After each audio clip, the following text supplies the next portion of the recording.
information sur l'état, entre guillemets, financier des foyers peut être biaisé en termes de réponse parce qu'il y aurait des interprétations. Sur le déclaratif, sur la méthodologie statistique, on est tous d'accord qu'aujourd'hui c'est représentatif. Mais ce que vous êtes en train de dire, c'est au niveau déclaratif. Si ça fonctionne comme ça, par sondage, on va souvent dire oui, ça va pas, etc. Par contre, on va voir à côté le comportemental qui est celui de certaines situations de surconsommation, même de consommation qu'on peut voir dans certaines périodes comme l'Eid Kbir ou autres, qui vont être des consommations abusives, même des consommations sur du crédit, c'est-à-dire aller consommer au-delà de la capacité du foyer lui-même. Et cela est antagoniste par rapport à la situation globale. Et c'est ce qui est un petit peu particulier au niveau de certains foyers. Alors, au niveau du rural, qui dépend beaucoup souvent de la pluie, de la saisonnalité, et où normalement avoir une petite réserve pécuniaire serait la bienvenue, on va avoir un peu le même comportement et une forme de fatalisme de se dire on n'a rien, mais on attend que ça s'arrange, et voilà. Donc la perception des vieux jours est souvent absente. Alors, professeur, bon, j'ai des questions qui arrivent sur Twitter et sur Facebook. Je vais vous en poser. J'ai Mohamed qui nous dit que la plupart des Marocains ont du mal à épargner suite à la hausse des prix de tout ce qui est nécessaire pour la vie domestique. Aujourd'hui, la hausse des prix, elle est aussi flagrante, aussi sensible pour expliquer le manque d'épargne. La hausse des prix, si on voit un peu l'évolution, il y avait une inflation de type importé à partir de l'année 2010, ensuite à la crise, renchérissement des produits de base sur le marché international, prix de pétrole. Il y avait une inflation d'importé. Mais de l'autre côté, nous avons la Banque centrale qui a pu contenir cette inflation aux alentours de 2%. Mais ce n'est pas le cas aujourd'hui en 2015.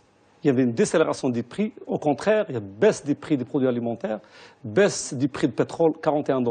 Donc, ce qui fait, sur l'inflation importée, il n'y a pas une inflation. Peut-être qu'il y a une augmentation des prix des produits localement, consommés localement. Globalement, on n'a jamais dépassé 2%.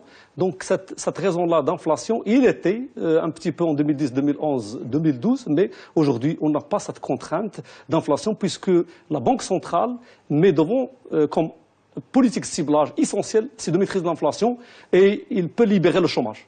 Là, ça a été depuis 30 ans.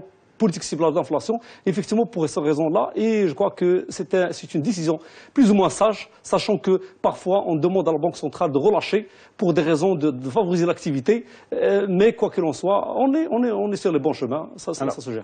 Je reviens juste à la culture. Est-ce qu'aujourd'hui on a une différence, on va dire significative, entre urbain et rural? Vous parlez du rural, si on revient à nos expériences des parents, etc., qui avaient tout le temps ce réflexe de mettre, à Ouldi, met un peu d'argent de côté. Est-ce qu'il y a un basculement générationnel sur la manière d'apprécier l'épargne? Exact.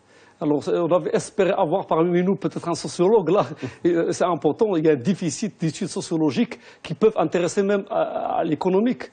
Effectivement, ce changement-là de culture générationnelle, ça a changé. Généralement, ça se voit qu'on a tendance à dépenser, et dépenser peut-être au détriment de nos moyens. Et du fait qu'il y a aussi cette facilité-là de crédit qui sont accordés avec l'abaissement du taux. Globalement, on est passé d'un taux moyen de 10% aujourd'hui à quelque chose comme 5% en moyenne. Mais je vais un peu prêcher pour ma paroisse. Oui. On va parler d'assurance. Parler d'assurance. Le fait qu'il y ait, et c'est pas anodin, le fait qu'il y ait aujourd'hui un certain nombre de produits d'assurance qui va vous apporter une sécurité en cas de maladie par rapport aux assurances maladie, une sécurité par rapport à une perte de richesse, à une détérioration de biens.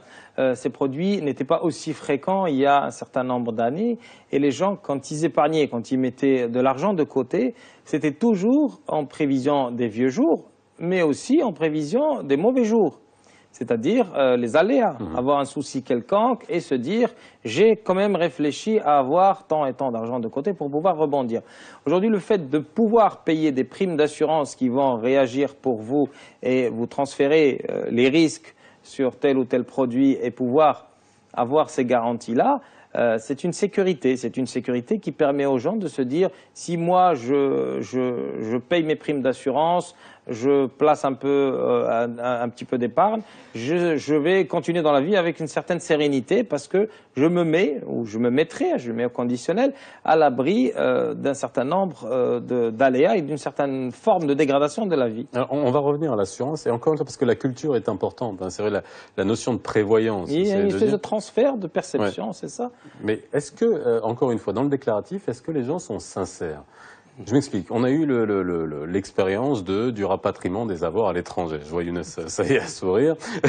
Lors des opérations de rapatriement des avoirs à l'étranger, beaucoup de gens on disait ne pas avoir d'argent à l'étranger. Puis jusqu'au dernier moment, l'argent a commencé à rentrer. Est-ce que dans la culture aussi du Marocain qui se fait interroger sur son patrimoine, sur ce qu'il a de côté, est-ce qu'il a un complexe à dire « Ah, j'ai de l'argent de côté », il préfère dire « Non, non, j'en ai pas ».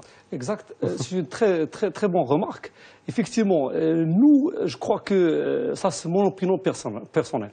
Lorsque vous posez la question à un Marocain, c'est quoi son salaire, il ne va jamais vous répondre.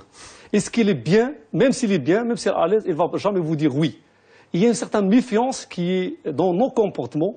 Donc la méfiance dans tout, ça s'explique là, vraiment, il y a beaucoup de facteurs qui permettent déjà de ne pas être trop sincère. On est sincère, mais à un niveau. On n'est pas trop sincère. Donc, effectivement, quand vous avez dit que le rapatriement, au début, il disait qu'on n'a rien, mais petit à petit, et là, vraiment, on arrive à un point très fondamental, c'est que la confiance elle-même, qui n'a pas fait l'objet des travaux d'économistes depuis les années 30, aujourd'hui, avec Amartya Sen, il a intégré la confiance comme un déterminant très important en matière de capital immatériel. La confiance, lorsqu'elle s'établit, c'est l'activité économique qui est relancée. Donc, je crois que effectivement, le mot-clé confiance, il faudrait favoriser, travailler la confiance dans la société. La travailler, et ça demande toute une politique, je crois. Il faut qu'il y ait de la confiance établie dans l'économie et dans la société. Mais c'est tout à fait ça. Hein. C'est aussi le fait qu'on ait une perception du mauvais œil, de comment on va être perçu, de dissimuler les richesses, de dissimuler même... encore plus grave, le bien-être, hein, comme vous dites. Le fait d'être bien peut attirer, peut-être, dans sa perception, le mauvais œil, peut attirer les impôts, peut attirer les convoitises, peut attirer un certain nombre de choses. Et les gens vont être plus dans... je suis très compatissant avec tous les foyers qui ont des difficultés. Mais on a beaucoup qui vont être dans le plaintif et essayer de plus être si vous voulez, dans la remarque négative pour la retenue pour ne pas attirer les convoitises. Et ça, c'est au-delà de l'indice de confiance, c'est comment on se perçoit dans la société et comment les gens peuvent se dire il faut que je sois... c'est une expression en marocain, houet houet. J'aimerais appliquer une théorie, la théorie là du jeu. La théorie du jeu, on l'applique sur la confiance. Supposons, ça s'apparente à un dilemme du prisonnier. Nous avons deux individus, A qui fait confiance en B, et B qui fait confiance en A. Les deux se font confiance, donc ils gagnent 5-5. Le A ne fait pas confiance en B, le B ne fait pas confiance en A, 0-0. C'est un jeu non coopératif. Mais si A fait confiance en B et B trahit la confiance, B gagne 10, c'est le double de ce que va gagner A et A perd. Donc l'équilibre de B, c'est de ne pas faire confiance et par conséquent, le comportement de A s'ajuste et personne ne fait confiance en personne. Je comprenais rien dans mes cours d'économie. J'aurais dû avoir professeur Kalem pour m'expliquer ce genre de choses. Alors là, pour moi, c'est clair. là, c'est clair. Pour illustrer. Moi, je vais donner 5-5. Ah oui, 5-5. Pour illustrer la confiance. J'ai une question de Anas sur Twitter qui nous dit le plafond du livret d'épargne. Alors bon, c'est vrai, ça nous permet de rentrer dans les différents types d'épargne qui existent au Maroc et celles qui sont le plus usitées. On va parler des assurances vie, des assurances épargne retraite, mais aussi le compte sur carnet.